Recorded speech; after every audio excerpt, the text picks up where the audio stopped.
coin boxes, you have two main styles, the rectangular face and the square face. They all measure approximately 4 inches across.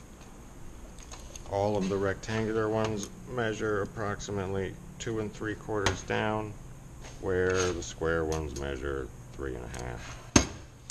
They all come in different depths. For the rectangular, we have about 6 inches deep and 8 1/4 on both of these here.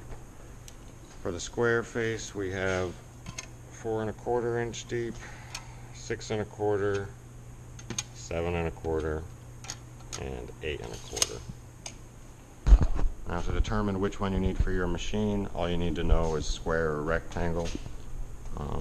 Generally, all of the older Alliance machines take the rectangle boxes, like the BC series, the MD2, the NC series, etc. All the older Dexters take them as well, like the WCN series, the WCAD T600 or smaller. As far as the square boxes, the Alliance SCN series and newer take the square boxes, and the Dexter C series or WCAD series T900 and bigger.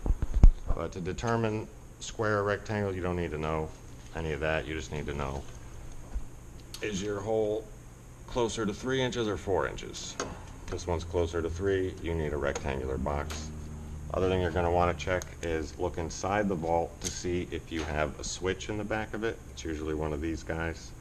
If you do have a switch, you're going to need a coin vault that goes all the way to the back of your vault. This one measures 8 1/2, so you're going to want the coin box as close to that as possible, which would be the 8 1/4 variety. Other than that, the only real difference is, in general, the coin boxes with the cone face are much harder to drill out and break into than the ones with the flat face. Take a final look at the part numbers.